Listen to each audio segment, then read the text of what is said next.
আজকে আমাদের মসজিদে একটা অনুষ্ঠান হবে, তাই আমাদের সবাইকে ডাকা হয়েছে কাজ করার জন্য। আসসালামু আলাইকুম গাইস, আজকে আমাদের মসজিদে একটা অনুষ্ঠান, তার জন্য আমরা সবাই মিলে চলে আসলাম সকাল সকাল মসজিদে। আর আইসা একটু আয়নার সামনে পোজ নিলাম, আর এদিকে সবাই মুরগি কাটাকাটি করতেছে। এখানে সবাই মুরগি কাটাকাটি করতেছে আর অন্যদিকে আমরাও সবাই চলে আসছি, তাই আর দেরি না করে কাজে লেগে পড়লাম। আমরা এখানে বইসা পেঁয়াজ আর রসুনের খোসা ছিলাচ্ছি, আর অন্যদিকে আমার একটা বন্ধু পেঁয়াজ কাটতেছে আর কান্না করতেছে। আর গাইস, ও এখানে বইসা পেঁয়াজ কাটতেছে কিন্তু চোখ দিয়ে পানি পড়তেছে বেশি আমার। তো ফাইনালি গাইস, আমাদের পেঁয়াজ রসুন কাটা কমপ্লিট, তাই একটু মসজিদের ছাদে উঠলাম। আর মসজিদের ছাদ থেকে গাইস ভিউটা অনেক সুন্দর ছিল, এখানে অনেক ভালো লাগতেছিল, তাই এখানে কিছুক্ষণ ছিলাম, তারপর আবার নিচে নেমে গেলাম। আর নিচে নেমে দেখি আমাদের বড় ভাই আমাদের জন্য অপেক্ষা করতেছিল।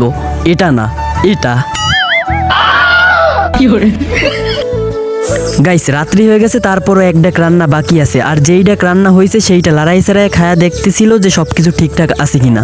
তো ফাইনালি আমাদের প্যাকেট করা কমপ্লিট। তারপর আমরা মসজিদের ভিতরে ঢুকলাম, দোয়া কালাম করলাম, তারপরে আমরা এক একজন এক একটা টোপলা নিয়ে বাসার দিকে রওনা দিলাম। আর গাইস, টোপলা নিয়ে যাওয়ার সময় আমাদের রিয়াকশনটা ছিল এরকম।